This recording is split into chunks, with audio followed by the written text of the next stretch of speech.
সনাতন ধর্মের ধর্ম যদি ঠিক করতে হয় হাত দিয়ে মেরে নয়, কথার মার আছে, এই দিয়ে চাবুকের মতো আঘাত করবে। এই মেরে মেরে যদি আমরা এখনই ঠিক করতে না পারছি, তাহলে আজকে বাংলাদেশকে তাকিয়ে দেখুন।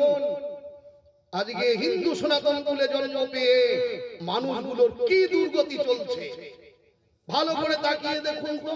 আমি নিজ চোখে দেখেছি, আপনারা যে না দেখার তা কিন্তু নয়, আপনারাও দেখেছেন এবারে বর্ডারের মধ্যে কি দুর্দশা হলো। ৭১-এর যে রায়টের বেলা, আমি চাংড়াবান্ধা বর্ডারের কাছে গিয়ে নিজ চোখে দেখেছি। ভালো করে শুনুন মন দিয়ে।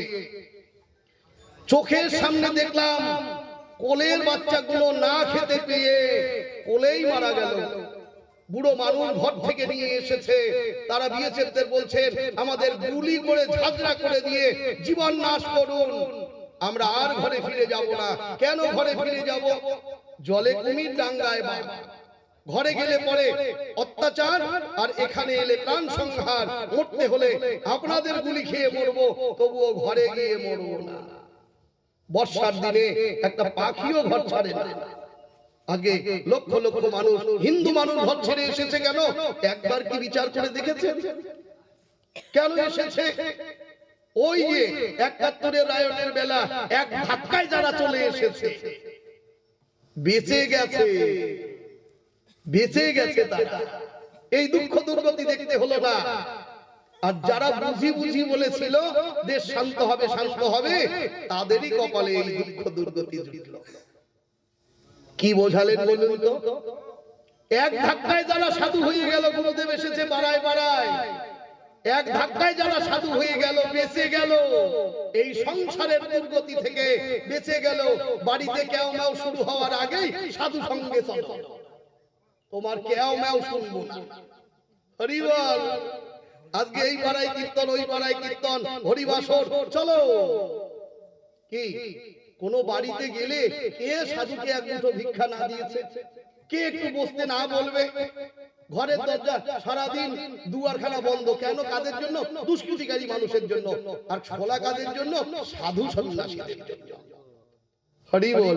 সাধুর বেশ কি এত বিশ্বাসের বেশ, আর এই বিশ্বাসের বেশ ধরে অনেকেই আমরা হিন্দু সনাতন ধর্মের মানুষ হয়ে আমরা ধর্মটিকে নষ্ট করছি বিশ্বাসের খাতিরে করে। ভক্তিমতী মায়েরা, কাজেই এক ধাক্কায় যারা সাধু হয়ে গেল, সংসারের যন্ত্রণা থেকে বেঁচে গেল, আর বুঝি বুঝি বলে যারা আছে পর্যন্ত মায়ার গোড়ামিতে পড়ে ওই সাধুর নিন্দা, ওই সাধুর নিন্দা, অমুকের নিন্দা, তমুকের নিন্দা, পাড়ার মধ্যে কেউ ভালো না, ভালো যদি একমাত্র আমি সন্টু বাবা, তাদের কপালে দুর্গতি আছে।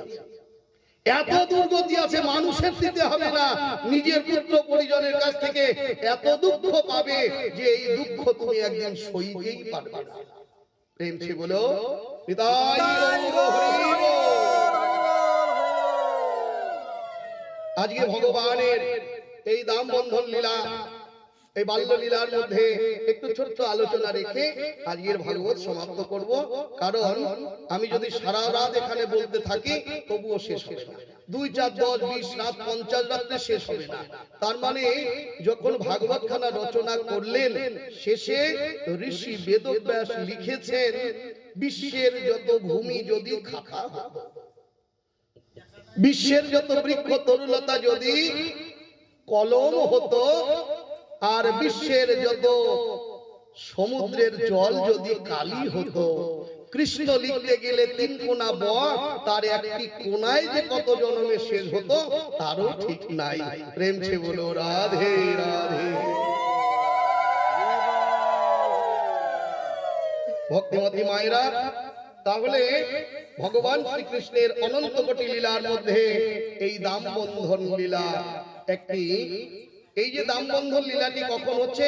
কার্তিক মাস, দামোদর মাস। তবে দামোদর মাস কার্তিক মাসের এই মাথা থেকে ধরে ওই মাথায় ঠেকানো, এইটাই কিন্তু শুধু নয়। তাহলে সত্যটি কি? পৃথিবীতে যত রাত আছে, এত অন্ধকার রাত, এই যে ভূত চতুর্দশীর অমাবস্যা গেল, এইটা হচ্ছে সব থেকে বেশি অন্ধকার রাত। আর সব থেকে জ্যোৎস্না রাত কোনটি? না কোজাগরী লক্ষ্মী পূর্ণিমা। হরি বল।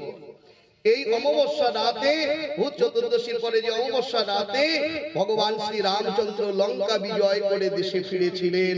ওই দিনে সে পূর্বপুরুষকে প্রদীপ জ্বালিয়ে দিয়েছিলেন। কাজেই সেই দিন থেকে দীপাবলি শুরু হলো এই বিশ্ব সংসারে। প্রেম সে বলো রাধে রাধে। আচ্ছা, এইবার সবথেকে আলো রাত কোনটি? না কোজাগরী লক্ষ্মী পূর্ণিমা। মায়েরা, লক্ষ্মী পূর্ণিমা তিথিতে যদি কেউ ঘৃত প্রদীপ প্রজ্বলিত করে দরজা খুলে রাখে, লক্ষ্মী মাতা তার ঘরে প্রবেশ করে। প্রমাণটা কোথায়? আপনারা জগৎ শেঠ লালা বাবুর কথা জানেন, তাই না? জগৎ শেঠের মা তার ঘরে একটা সন্তান নেই বলে বৃন্দাবনে মানত করেছে, আমার ভগবানের কাছে আমার ওই ছেলের ঘরে যদি একটা ছেলে দাও, তাহলে পরে আমি সোনার তাল গাছ বানিয়ে দিয়ে যাব বৃন্দাবনে। জানেন? আচ্ছা, আজকে সোনার দাম কত জানেন? জানেন? 1.5 লাখ সুই হয়ে গেছে ভুড়ি। তখন এত ছিল না, কিন্তু যেটুকু দাম ছিল ওইটুকুই মানুষের ঘরে মিলে নাই। কি বাবা, এক সময় 4 আনা সাইলের কেজি ছিল না? আপনারা তো বলতে পারেন ওই পয়সাটাই কারো ঘরে ছিল না।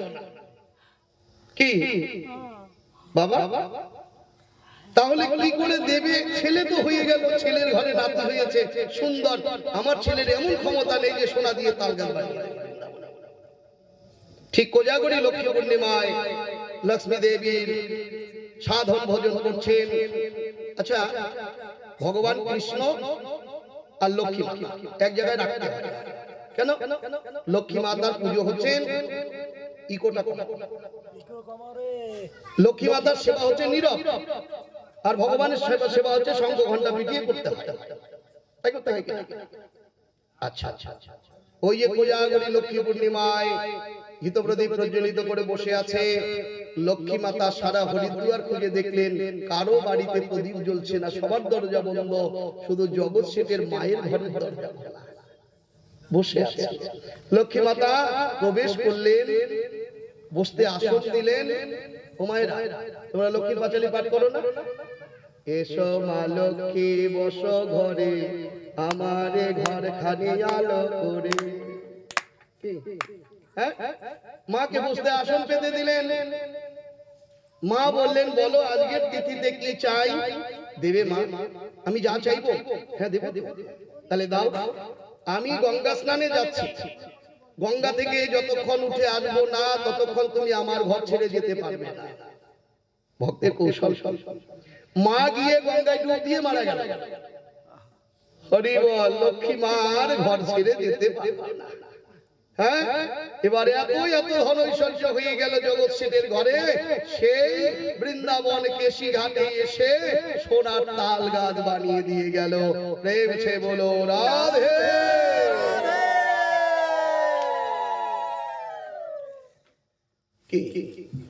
তাহলে আজকে সেই শ্রী বৃন্দাবনে মাতা যশোমতী, কি নাম? যশোমতী। কেন যশোমতী নাম? কৃষ্ণ যশে সততই যাহার মতি, তাহার নাম হইল যশোমতী। আমাদের মতি গতি কি এক আছে? মতি যদি একদিকে যায় গতি যায় আর একদিকে, গতি যদি একদিকে যায় মতি যায় আর একদিকে।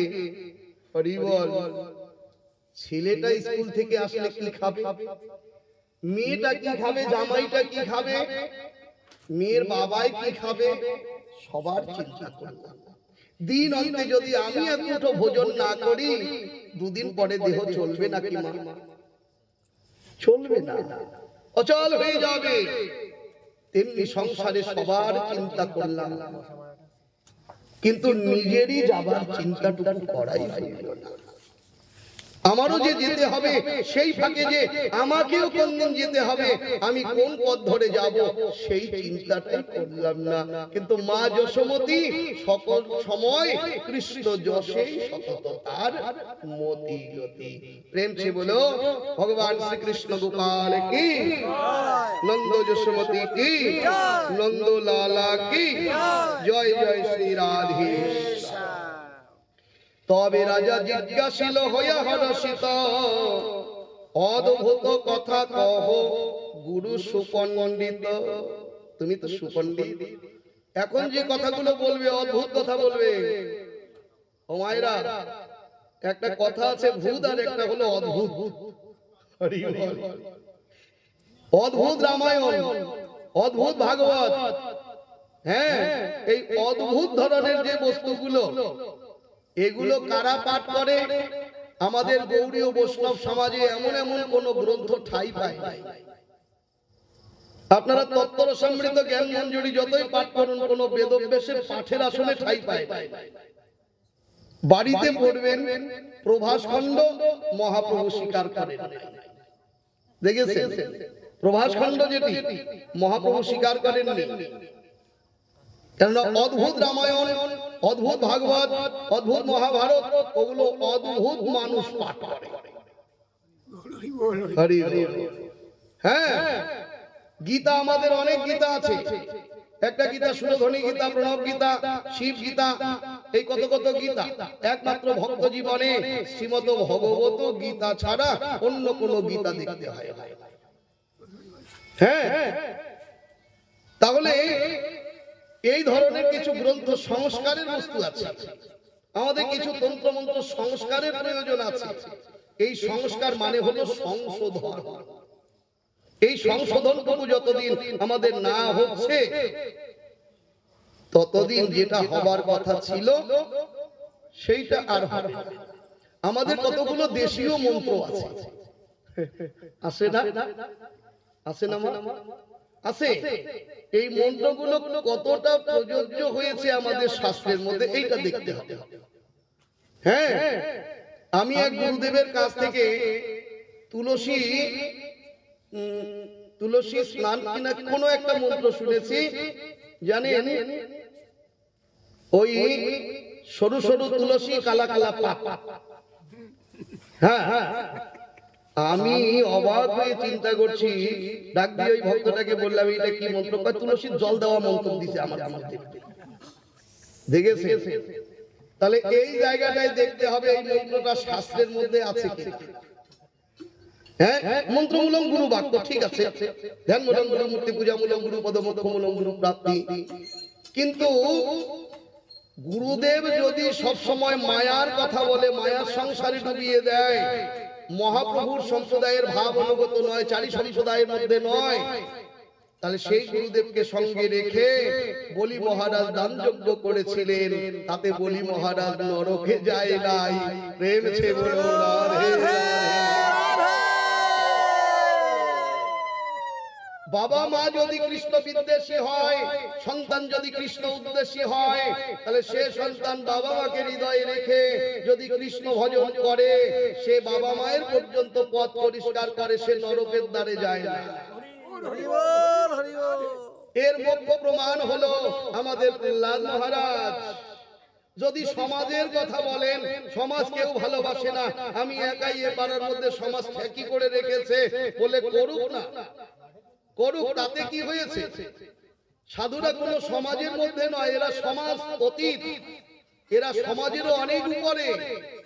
হ্যাঁ, এরা সমাজের মধ্যে থাকলেও এরা দুদিন চারিকের জন্য এরা এই বৈদিক বেদত্রয়ী পরানন্দা তত্ত্বার্থ জ্ঞান মঞ্জুরি বেদকে অতিক্রম না করা পর্যন্ত কোনদিন পরমানন্দ হবে না। আচ্ছা মায়েরা, তোমাদের যদি আমি জিজ্ঞাসা করি, তোমরা ভগবানকে কোনোদিন দেখেছো? দেখেছো? দেখো নাই? কি বাবা, আপনারা দেখেছেন নাকি ভগবানকে? ও গর্ভে থাকতে দেখছে কিনা ওটা কবারে কি? হ্যাঁ, ওটা শাস্ত্রে বলে, তাই আমরা গুরুদেবের কাছে, ভক্তদের কাছে শুনে শুনে বলি। 1000 ভক্তদের যদি জিজ্ঞাসা করি, ভগবানকে তো দেখি নাই বাবা। আচ্ছা, ওই যে সিংহাসনের মধ্যে যারা আছে ওখানে, কোন মঠ মন্দিরে আপনারা গেছেন, এই যে মন্দিরে মণ্ডপে যারা দাঁড়িয়ে আছে হাত তুলে, ওদেরকে তো দেখি নাকি? ওরা কি কারো বাবা মায়ের ছবি? কোন রাজনীতি নেতার ছবি? তাহলে ওরা কারা? ভগবান। এখনই বললাম দেখি নাই। হরি বল। এখনই তো বললাম দেখি নাই ভগবানকে, তার মানে পাথরের প্রতিমার মধ্যে, মাটির প্রতিমার মধ্যে ভগবান আছে, এ পর্যন্ত ভক্ত জীবনে এইটাই বিশ্বাস হলো না। প্রহ্লাদ মহারাজের জায়গায় আসুন, পিতা হিরণ্যকশিপু বললেন তোর হরি কোথায় থাকে? বলে যেখানেই আপনি ইচ্ছা করবেন সেখানেই দেখতে পাবেন।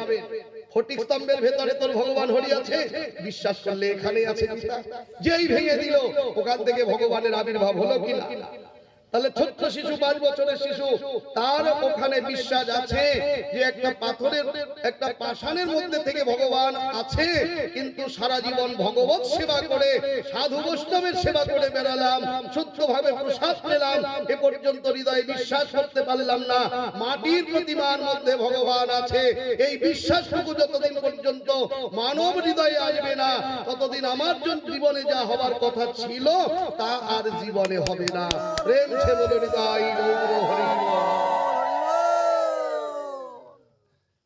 ভক্তিমতী মায়েরা, শুধু ভক্তমন্ডলী, ভগবানকে বিশ্বাস করতে হবে কেমন? অন্ধের মতো। অন্ধের দর্পণে কি কাজ? অন্ধ মানুষের সামনে যদি একখানা আয়না ধরা যায়, তার কাছে আয়নার কি মূল্য? তেমনি জ্ঞান অন্ধ জীব যারা, তাদের কাছে যতই শাস্ত্র গ্রন্থ তুলে ধরুন না কেন, তারা বুঝেও বুঝবে না। এই জন্য এখানে গীতায় বলছেন, ঈশ্বর বহির্মুখী জীব যারা, আমার কথা যারা শ্রদ্ধা সহিত শ্রবণ করতে চায় না, আমার বহির্মুখী জীব, তাদের কাছে আমার জ্ঞান উপদেশ বলো না, কচু বনে মুক্তা ছাড়া হবে। হরি বল। তাহলে যে কথাগুলো বলবে, আমি সেই কথাগুলো শুনতে চাই হরষিত চিত্তে। কোন মন্দ কর্ম তারা কইল দুজনে, নারদের ক্রোধ হইল যাহার কারণে। আয়ু শত্রু মিত্র নাহি তার, নাহি নিজ পর, তবে কেন তার ক্রোধ হইল এত বর। আপনে নারদ হইয়া দেন সাপ দিল, হইয়া হেন সাপ দিল, কুবের কুমার হইয়া বৃক্ষ জনি পাইল। দেখুন, অসৎ সঙ্গ যেমন